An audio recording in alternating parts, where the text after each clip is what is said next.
studied the anatomy of hip joint. So today's lecture we will continue with the joints of the lower extremity, and today's lecture is on the anatomy of knee joint.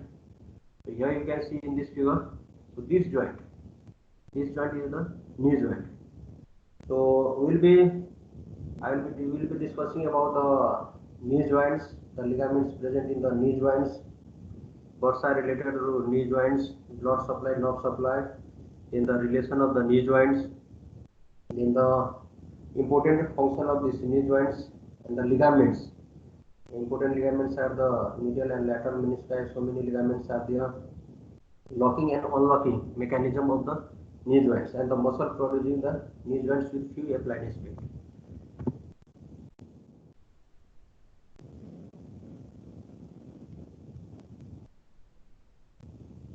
So articulating surface. If you see this joint view oriented, this is the interior view of the knee joint.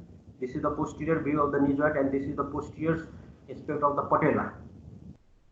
So the articulating surface. What are the articulating surface? Many bones are taking place here. So three bones are taking place here. Here you can see the condyles of this femur, medial condyle and the lateral condyle of femur. They are articulating with this patella. They are articulating with this patella, the posterior aspect of the patella. Then in the lower, this upper end of this tibia, medial condyle and the lateral condyle of tibia, they are articulating. How will you define this joint? So this knee joint, it is the largest joint. The largest joint of the body is the knee joint. It is the compound and complex synovial joint. Why it is compound and complex? Because many small joints, many joints are taking part to make this knee joint, and it is compound because three bones are taking part: this femur bone, tibia bone, and this patella bone. It is the largest compound and complex synovial joint, which is formed by the condyle of the femur and condyle of the tibia and the posterior aspect of this patella. So what are the bones? Three bones are there: medial condyle of femur, lateral condyle of femur, patella, medial condyle of tibia, and lateral condyle of tibia. So this femur will articulate with the posterior articular surface of the patella. This patella is the largest isthmoid bone. So three bones are taking part here. Medial and lateral condyle of femur is articulating with the medial and lateral condyle of tibia, and the femur is also articulating with this posterior surface of the patella. So these are the bones taking part in the formation of knee joint. So what is the type of this joint? So structurally it is compound joint. Why it is compound joint? Here you can see this femur bone, this patella bone. This is the femur bone, this is the patella bone, and this is the tibia bone. So these three bones are taking part. So these are the compound joint. It is the largest joint. It is the compound joint. Complex joint. Why it is complex joint? Because it consists of many joints. Many joints. You can see this medial condyle of femur is articulating with medial condyle of tibia. So medial tibio-femoral femur joint. So this is the lateral condyle of femur, and this is the lateral condyle of tibia. So lateral tibio-femur joint. And on the interior aspect, this is the patella. So femoropatellar joint. So these three joints are there. So many joints are taking part. So it is the complex joint. So femoropatellar joint is there. Then medial condylar joint and the lateral condylar joint. So three joints are there. So medial condylar joint, lateral condylar joint, and femoropatellar joints. So it is known as complex joint. Many joints are taking part. The condylar variety. So if you see, these are the condyles. Lateral condyle and medial condyle of femur is articulating with the medial condyle and lateral condyle of tibia. So there is the condylar articulation. So it is known as condylar joint. It is saddle. If you see this, the shape of this patella and the shape of this articulating surface of this femur, the articulating surface is concavo-convex. So it is saddle or cellular variety, because the articulation between this patella and the femur, the surface is concavo-convex. So it is also known as saddle variety. Modified hinge means in hinge joint is only this action seen is the flexion and extension in the transverse axis. In modified hinge joint, so the flexion and extension movement are seen there with slight rotation, medial rotation and lateral rotation. So slight rotation can be seen here. So it is known as modified hinge joint. And functionally, it is known as diarthrosis. Diarthrosis means freely movable joint. So structurally, it is compound joint. Many bones are taking place. Complex synovial joint. Many joints are three joints are taking place. Condylar, condyles of the femur and tibia are taking part. Saddle shape is concavo-convex. Modified hinge, flexion extension movement are seen there with little rotation. And functionally, it is diarthrosis. That is the freely movable joint. Now this joint is less stable joint, so it is supported by many ligaments. So due to this less stable joint, many ligaments are attached to this joint to make it more stable. So the joints can be classified as capsular ligament with its synovial membrane. So all these synovial joints, there will be the capsular ligaments that is covered by the synovial membrane. Extracapsular and intracapsular. Extracapsular means these ligaments they are coming from outside and they will attach to this knee joint. They are the extracapsular. Intracapsular means they are attached. Their attachment, total attachment is in the knee joints. They are the intracapsular. Extracapsular, we will see one by one. First, we will name these ligaments. Ligamentum patellae. Ligamentum patellae will be there. Tibial collateral ligament, fibular collateral ligament, oblique popliteal ligament, and arcuate ligament. Arcuate ligament is also known as arcuate popliteal ligament. So ligamentum patellae, tibial and fibular collateral ligament, oblique popliteal ligament, and arcuate ligaments, they are extracapsular. Their attachment is coming from outside and insertion is in this joint. So extracapsular. Intracapsular, they are the anterior cruciate ligament, posterior cruciate ligament, coronary ligaments, transverse ligament, meniscofemoral ligaments, medial and lateral menisci. So out of these all ligaments, capsular ligament is important. Then this anterior and posterior cruciate ligament, medial and lateral menisci, these are the important ligaments. Altogether, there are 13 ligaments. We will study one by one these ligaments. So the first ligament is the capsular ligament. So this is the interior aspect of the right knee joint, whereas this one is the posterior aspect of the knee joint. Now the attachment of this fibrous capsule. So it mostly envelops the joint. Capsular ligament will almost envelop the joint except along this aspect, along the superior aspect of the patella. It is deficient, and for the tendon of popliteus, on the lateral aspect of this joint, again it is deficient for the tendon of popliteus. So mostly it envelops the knee joint except for the upper aspect of the patella and on the lateral aspect of the joint for the tendon of popliteus. Now the capsular ligament attachment. Now it is attached to the peripheral margin of the lower end of the femur. So lower end of the femur, along this peripheral margin, it is attached, and in the tibia it is attached along the upper margin, along the upper margin of the tibia. It is not attached to this fibula, and fibula is not taking part in the formation of this knee joint. So the attachment of fibrous capsule is along the lower margin of this, along the lower end, along the margin of this femur, along this medial condyle and lateral condyle.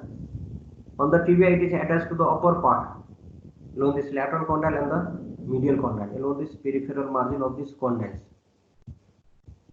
Now this capsule, this fibrous capsule, it is strength. Medially, it is strength on this side. There is the tibial collateral ligament. Tibial collateral ligaments are there. It is the capsule is strength on the medial side by tibial collateral ligament. On the lateral side, there will be the fibular collateral ligament, and the iliotibial tract will be there. Again, on the anterior medial aspect, there is medial patellar retinaculum. These are the thickening of the fascia on either side of this patella bone. So anterior medially there is the medial patellar retinaculum. On the lateral side there will be lateral patellar retinaculum. So these are the thickening of the deep fascia which is on either side of this knee joint. So medial patellar retinaculum and the lateral patellar retinaculum. And on the posterior aspect there will be oblique popliteal ligament. So these all structures will provide strength to the fibrous capsule of the knee joint. So in this lateral view of this knee joint, so on the posterior aspect, this popliteus, for the tendon of popliteus, it is deficient, and whereas this is the patella. So this bone is the patella bone, and on the superior aspect, again it is deficient. The fibrous capsule is deficient along the superior aspect of this patella. So this is the one side where the fibrous capsule is deficient, and for this popliteus, tendon of the popliteus, again there is the deficient of the fibrous capsule. The fibrous capsule is lined by the synovial membrane. So the inner surface of the fibrous capsule, here you can see this inner surface of the fibrous capsule. The inner surface of the fibrous capsule, it is lined by the synovial membrane. And the portion of bones within the capsule, it is lining the inner surface of the fibrous capsule and the portion of bones within the capsule. And you can see there is a triangular fold. This triangular fold. This is the triangular fold of the synovial membrane. That is known as infrapatellar fold. This fold. This triangular fold of the synovial membrane, this is known as infrapatellar fold. Now this is extending between the this intercondylar part of this knee joint. So along this intercondylar part of the knee joint, and it is from this intercondylar notch. So this is forming this interpatellar fold. Now if you see, this is extending from this intercondylar notch up to this intercondylar area. Now it is almost triangular in shape. So it is having the apex. If you see this interpatellar fold, it is triangular in shape. So this is the apex.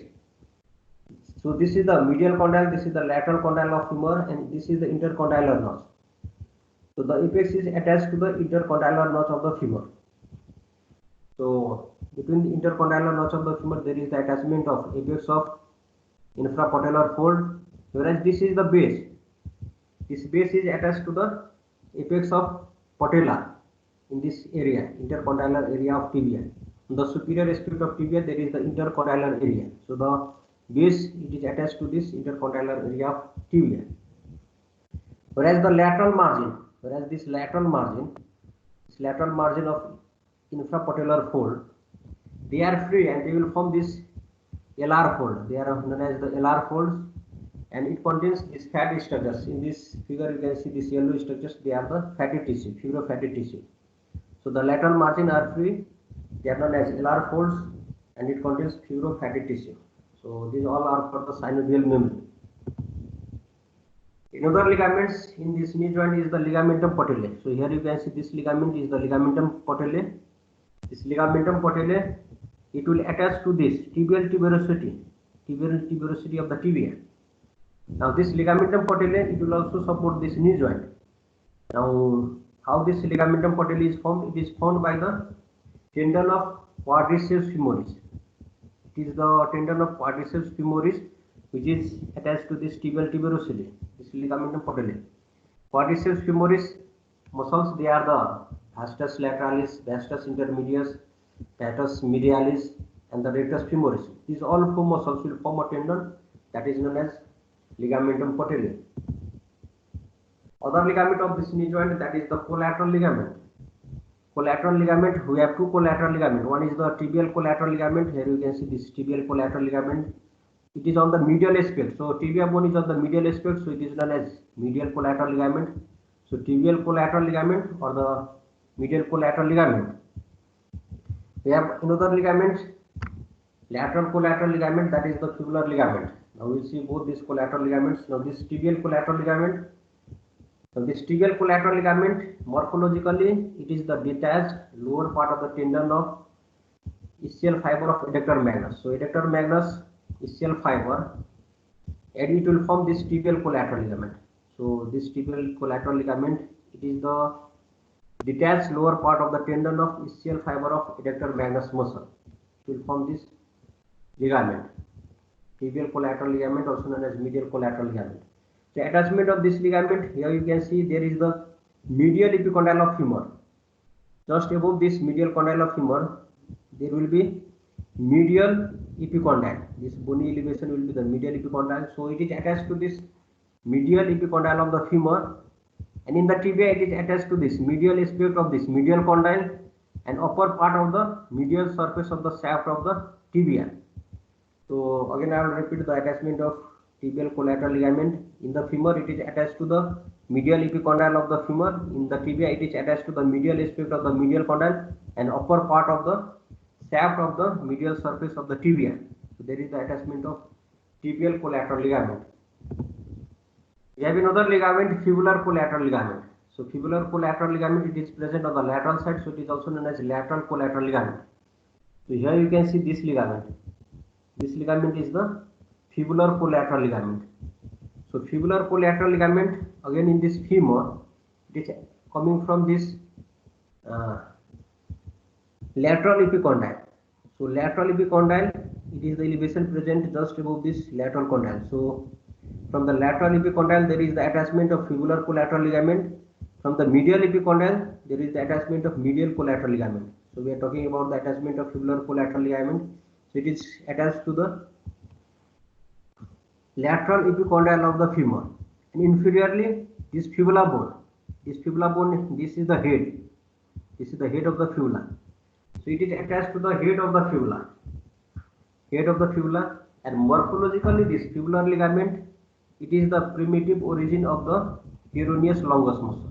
So it is coming from this peroneus longus muscle. It is attached to this lateral epicondyle of the femur, and in fibula it is attached to the head of the fibula, along close to this styloid process. Then you have another ligament, oblique popliteal ligament. So in this figure here you can see this is the oblique popliteal ligament.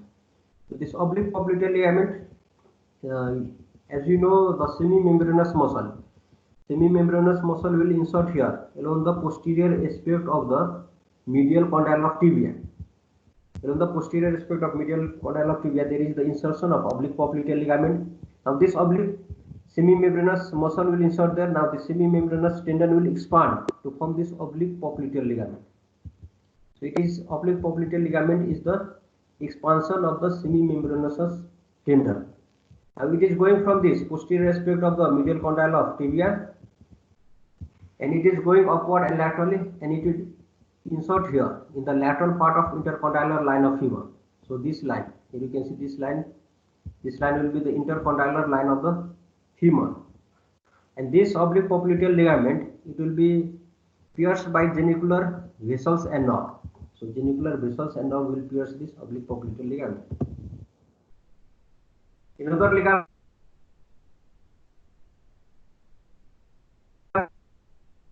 Y-shaped band. This is known as arcuate ligament, also known as arcuate popliteal ligament. Now this arches over this popliteus muscle. So it is also known as arcuate popliteal ligament. Now it is Y-shaped band. Here you can see it is Y-shaped band. Now this stem of the Y, it is attached to the head of fibula. So this structure is the head of the fibula. So it is attached to the head of fibula along this styloid process. So along the styloid process and head of the fibula, there is the attachment of the arcuate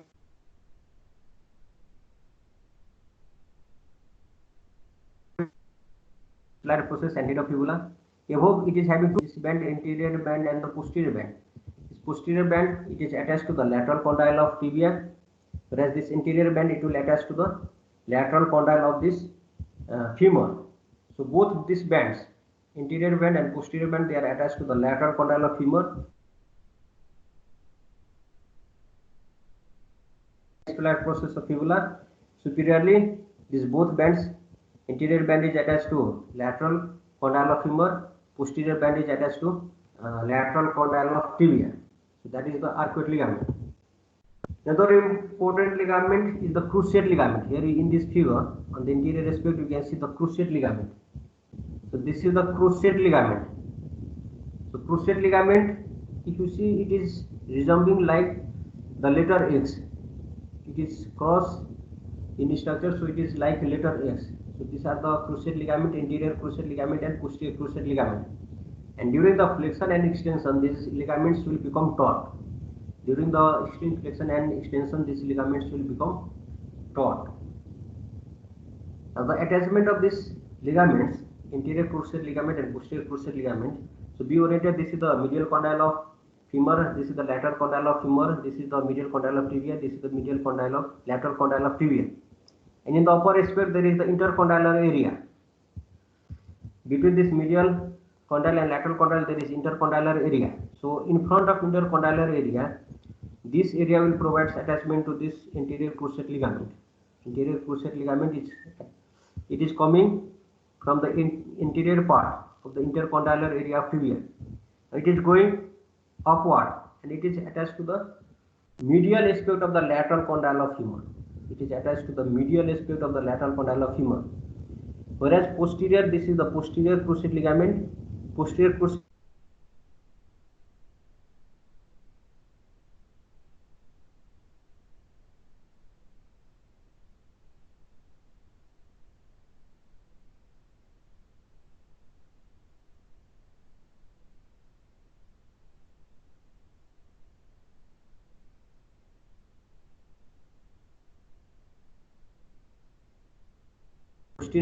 ligament from the posterior aspect of intercondylar area to the lateral aspect of the lateral condyle of femur.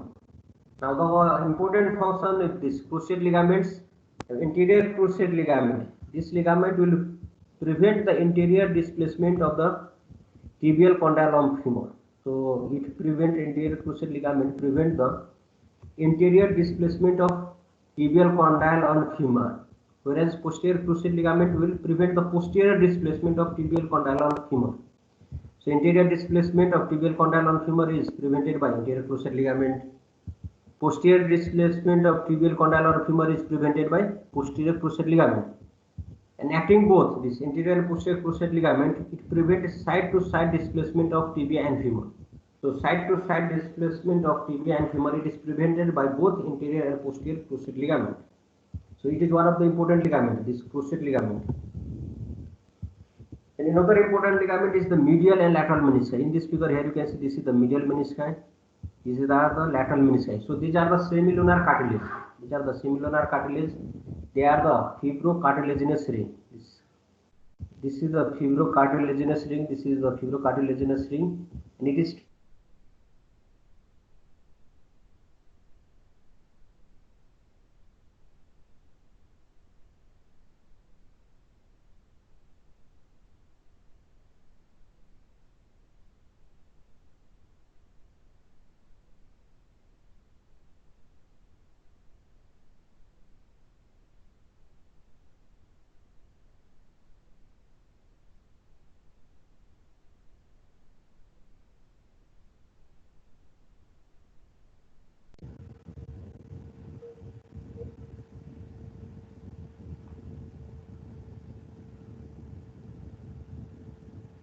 hello students. Yes, sir. Is it audible? Yes, sir. Yes, sir. Yes, sir. Okay, all right. So we are talking about the ligaments of this knee joint. So medial and lateral menisci, they are the important ligaments. They are the semilunar cartilage, fibrocartilaginous ring. They are triangular in cross section and they are attached to this articular surface of the both condyles of this tibia. So medial menisci, it is attached to the articular surface of medial condyle of tibia. Lateral menisci is attached to the lateral condyle of tibia. Now this menisci, medial and lateral menisci, it will divide the condylar part of joint into meniscofemoral compartment and meniscotibial compartment. So above this there is the meniscofemoral compartment and below this there is the meniscotibial compartment. So this is dividing the joint cavity into compartments. Now if you see this medial menisci, it is larger and semilunar in shape, whereas this lateral menisci is smaller as compared to medial menisci, and it forms about 4/5 of the circle. It is forming about 4/5 of the circle. The presenting parts on this menisci, this is the anterior horn or anterior part, this is the posterior horn or posterior part, and this is the central part or the body. Again, this is the anterior horn, posterior horn, and this is the central part or body. It is having this upper surface and lower surface, superior surface and inferior surface. This is the medial border and this is the lateral border. Again, this is the medial border and this is the lateral border of menisci. The important function of menisci, they will rotate the femur. In this figure you can see this is the medial menisci and this is the lateral menisci. The function of menisci very important. It rotates the femur. It spreads the synovial fluid uniformly. and it lubricates the joint cavity. So the spread of synovial fluid is done by this menisci. It lubricates the joint cavity and it will maintain the bony contact and potential joint space. So maintenance of bony contact and potential joint space. The nourishment of this articular surface also done by this menisci. So nourishment of this articular surface, and it serves as cushion. Very important function. It serves as cushion and overcome the thrust. So this menisci, medial and menisci, they will serve as cushion and overcomes the thrust. So these are the functions: rotation of femur, spread of synovial fluid, and lubricates uniformly of the synovial fluids, maintains bony contact, nourishment of articular surface, and shock absorber. These are the important functions of menisci. On the lateral aspect of this menisci, you can see there are the coronary ligaments. They are the part of the fibrous capsule. So on this medial aspect of medial menisci, at this periphery, along medial aspect there is the coronary ligament. Again, along this lateral aspect of lateral menisci, there is the coronary ligament. So coronary ligament, they are the part of the fibrous capsule, and they are attached to the margin of this medial menisci and the lateral menisci. So this structure here you can see, these are the coronary ligaments. These are the coronary ligaments. Another ligament is the transverse ligament. Here in this figure you can see this ligament is the transverse ligament. Now this transverse ligament, it is just holding the interior aspect of this both menisci. This is the interior horn of medial menisci. This is the interior horn of lateral menisci. So interior aspect of both menisci, there is the attachment of transverse ligament. Another ligament is the meniscofemoral ligament. Here you can see in this figure meniscofemoral ligament deoriented. This is the lateral menisci. So it is attached to this lateral menisci, and this is the medial condyle of femur. This is the lateral condyle of femur. This is the medial condyle of femur. So it is attached to the medial condyle of femur. This is the meniscofemoral ligament. So meniscofemoral ligament, it is attached to the lateral meniscus of this lateral meniscus, and on the femur it is attached to this medial condyle. That is the meniscofemoral ligament. So we have studied the ligaments, capsular ligaments with synovial membrane, then ligamentum patellae, tibial collateral ligament, fibular collateral ligament, oblique popliteal ligament, arcuate ligament, anterior and posterior cruciate ligament, then coronary ligament, transverse ligament, meniscofemoral ligament, and the important medial and lateral menisci. After the ligament, we will see this retinaculum of the knee joint. So deoriented, this is the patella bone. Here you can see this is the patella bone. So along this patella, there are the thickening of the deep fascia. They are the retinaculum. Retinaculum is thickening of this deep fascia. So now you can see this fascia are longitudinally oriented. This is the medial aspect of patella. These are the lateral aspect of patella. So here you can see they are longitudinally oriented. This fascia, this is longitudinally oriented, whereas here it is transversely oriented. It is transversely oriented. So on the medial aspect of this patella, this thickening of fascia, that is known as medial longitudinal retinaculum. Medial longitudinal patellar retinaculum. Whereas this is known as lateral longitudinal patellar retinaculum. So medial longitudinal patellar retinaculum. This one is lateral longitudinal patellar retinaculum. And here you can see on the medial aspect of patella, at this point and at the lateral aspect of patella, there is the transverse patellar retinaculum. So on the medial aspect there is the medial transverse patellar retinaculum. On the lateral aspect there is a lateral transverse patellar retinaculum. So these are the retinaculum of the knee joint. Coming to the bursa around the knee joint. Here you can see bursa, they are the filled cavity or pouch. They are the filled cavities on the pouch. So many bursas are there. So we will only consult with the important bursa. Deoriented, this bone is the patella bone. This is the femur, lower end of the femur. This is the upper end of the tibia. So just above this patella bone, there is one bursa, that is the suprapatellar bursa. Suprapatellar bursa, just above this patella, suprapatellar bursa. This bursa is located between this tendon. quadriceps tendon and the lower part of the anterior aspect of the femur. There is one bursa, that is the suprapatellar bursa. Subcutaneous prepatellar bursa. Here you can see on the anterior aspect of the patella, there is another prepatellar bursa between the skin and the anterior aspect of patella. This is known as prepatellar bursa, and this is the important bursa. So it is also known as housemaid bursa during cleaning. This bursa, there will be the inflammation of this bursa. It is one of the important bursa located between the skin and the anterior aspect of patella. So this is the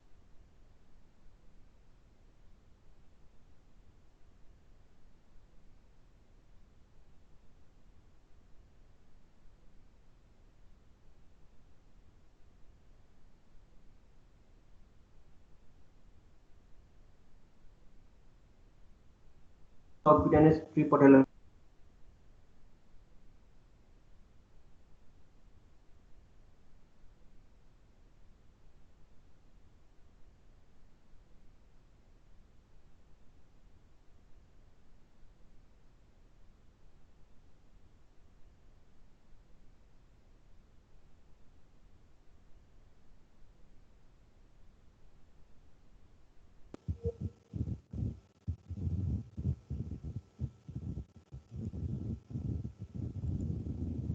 We are talking about the bursa around the knee joint. So two important bursa which is located inferior to this patella. They are the subcutaneous infrapatellar bursa. So in front of this ligamentum patellae, there is the subcutaneous infrapatellar bursa, and during the praying, this bursa may be inflamed. So it is also known as Coleman's knee. Again, we will later study during the applied aspect. And due to that, there is the infrapatellar bursa. So these are the important bursa. These bursa are present in front of this knee joint.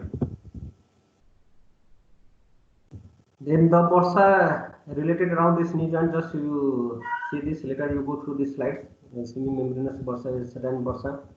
The important bursa, they are the subcutaneous prepatellar bursa, and subcutaneous infrapatellar bursa, and this suprapatellar bursa. These are the important bursa. Again on the lateral aspect, again you can see a lot of bursa are there. So just you should know the name of these bursas.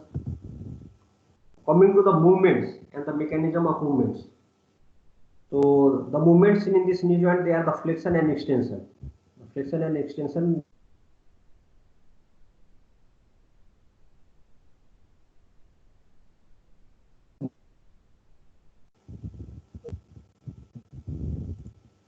So flexion and extension movements, they occur in the upper compartment of the knee joint.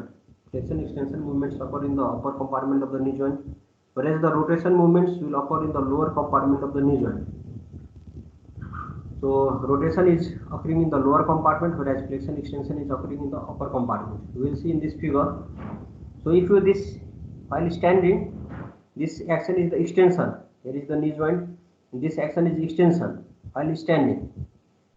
This action is the flexion, where the posterior aspect of this leg and the posterior aspect of thigh, they are closer towards each other. This movement is the flexion, whereas this is the medial rotation. Here you can see this is also known as internal rotation or medial rotation in semi-flexed, and this is the external rotation or lateral rotation. So this movement is the lateral rotation, this movement is the medial rotation. Here you can see this shape, medial rotation, lateral rotation. This is the flexion and this is the extension.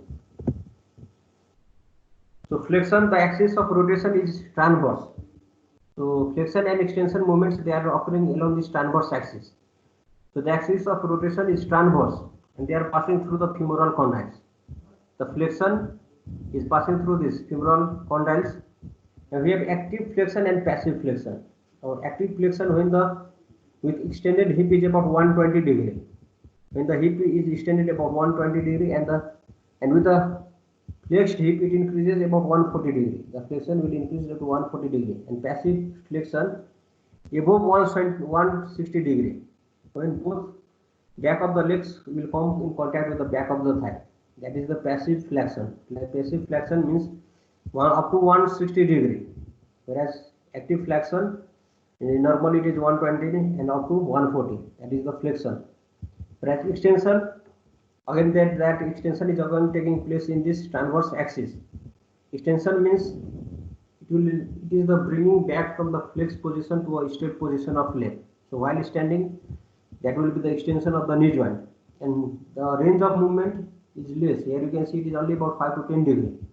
The range of extension is less 5 to 10 degree in straight position, and beyond this 10 degree you can reach up to 15 degree in which the knee is locked. So when extension goes above 10 degree up to this 15 degree, the knee is locked. We will study after a while what there is locking and unlocking mechanism of the knee. Rotation, we have medial rotation and lateral rotation, maybe conjunct and adjunct rotation. Rotation, we have medial and lateral rotation. They may be conjunct and adjunct rotation. Conjunct rotation, they will take place automatically during the extension and flexion movement of the knee joint.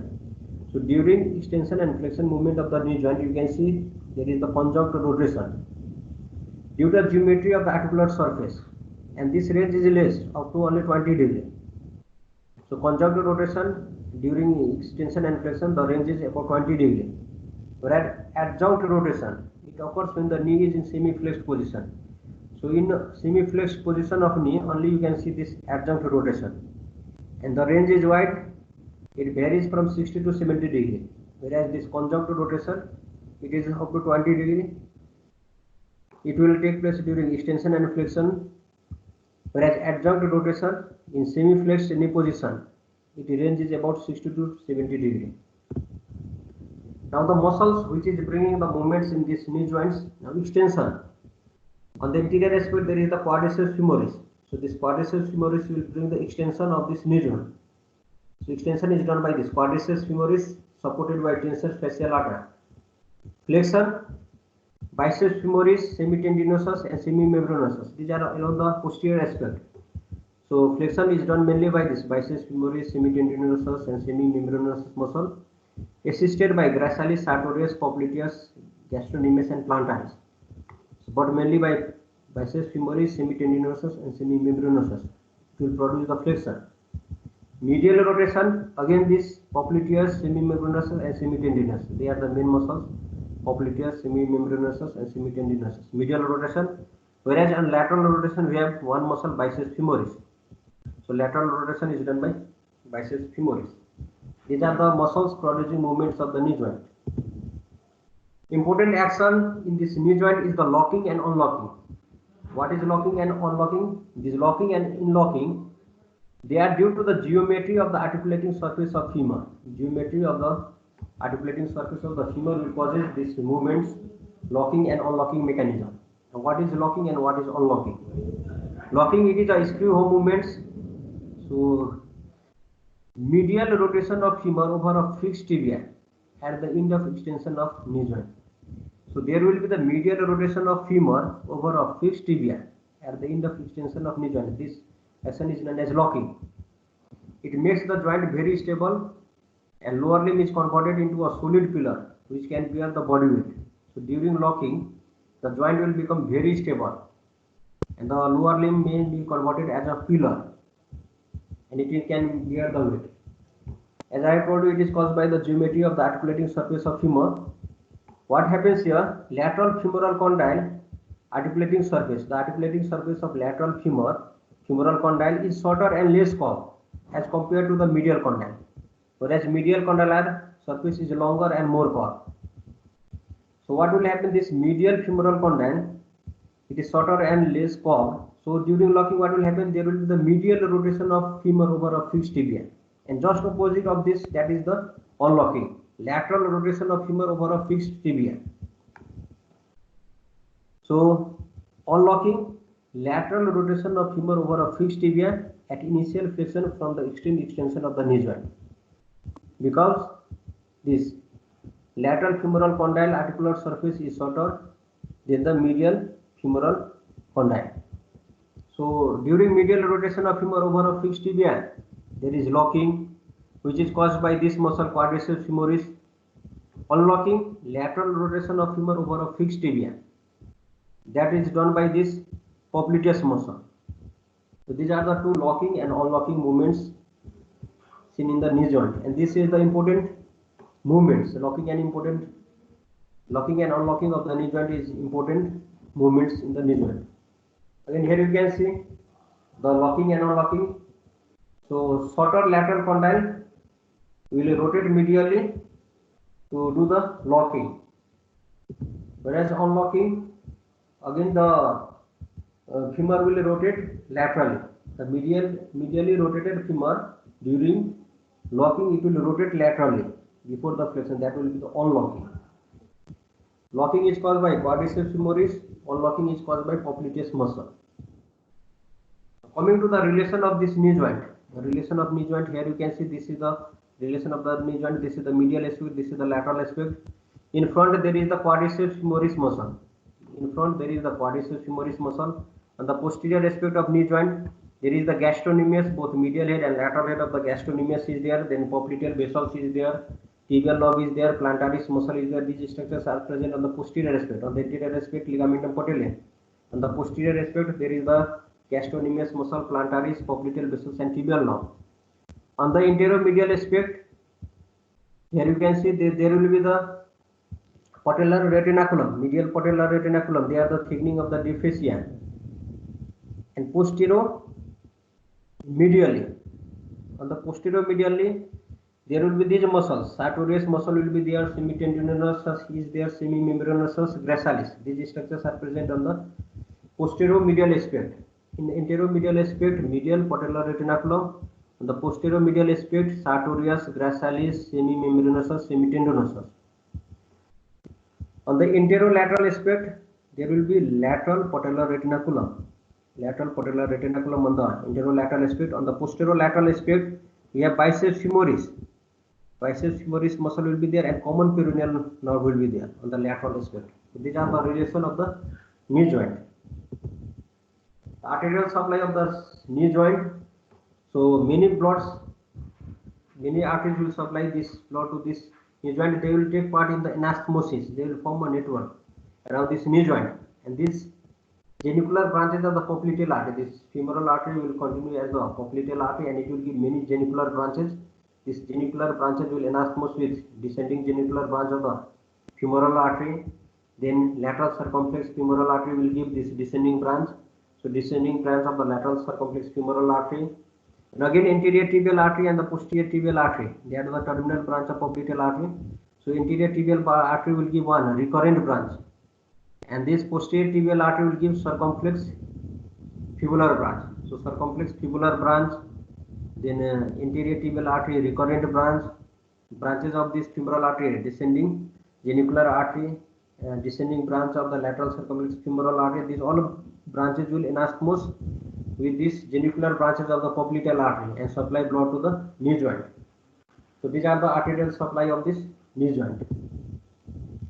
Nerve supply, it is getting its innervation from femoral nerve. It is also getting from this tibial nerve. So this is the tibial nerve. Femoral nerve will also supply tibial nerve. Then common peroneal nerve. So sciatic nerve will divide into tibial nerve and the common peroneal nerve. So this common peroneal nerve and tibial nerve both will supply this knee joint. And obturator nerve, posterior division of the obturator nerve, will also supply this knee joint. So the innervation, it is by the branches coming from the femoral nerve, branches coming from the tibial nerve, branches coming from the common peroneal nerve, and branches coming from the posterior division of the obturator nerve. These all will supply this knee joint. So coming to the applied aspect of this knee joint, already we have studied the articulating surface, ligaments of these knee joints, bursa of the knee joints, in the muscle protecting movements and the actions of these muscles present in these knee joints. Now we will briefly discuss the applied anatomy of knee joint. So here you can see in this figure, these are the deformities of knee. These are the deformities of knee. Here this both knee are away from each other. This is known as genu varum. This is known as the genu varum. So it is also known as bow knee, where both knee are far from each other. So this is the genu varum, also known as bow knee. Whereas both knee are towards each other. This is known as genu velum. So this is the genu velum or the knock knee. This is also known as the knock knee. These are the deformities of the knee. There may be the dislocation of patella. There you can see, here is the dislocation of patella.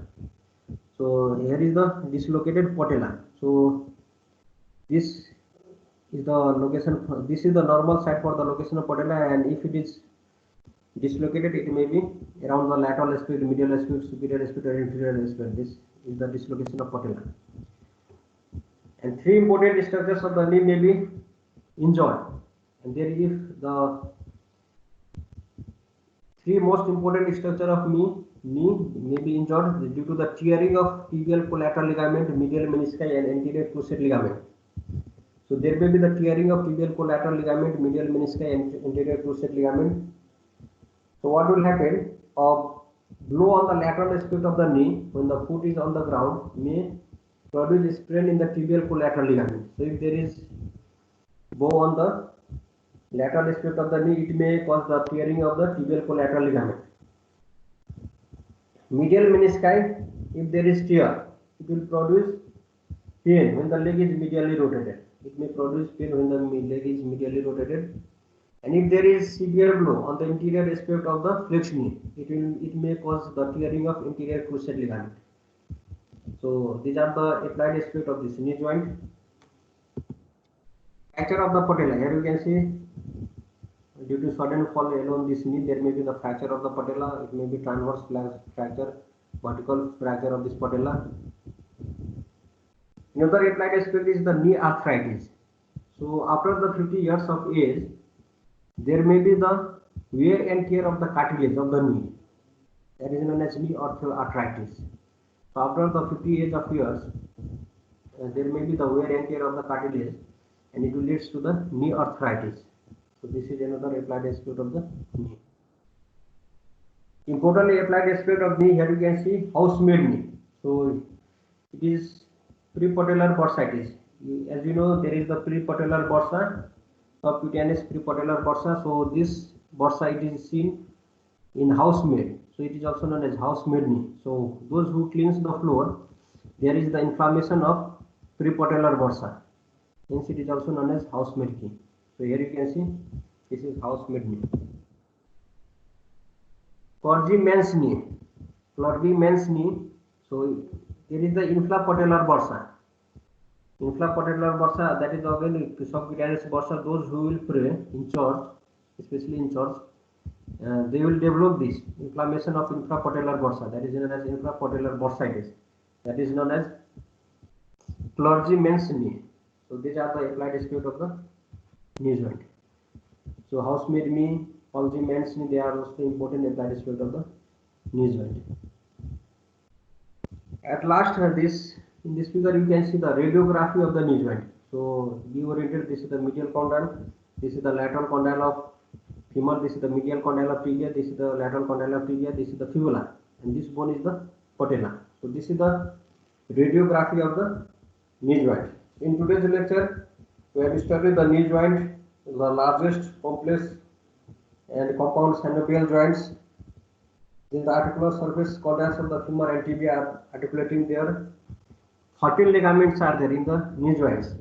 Capsular ligament, synovial membrane, ligamentum patellae, tibial collateral ligament, oblique popliteal ligament, arcuate ligament, anterior and posterior cruciate ligament, coronary ligament, transverse ligament, meniscofemoral ligament, medial and lateral menisci.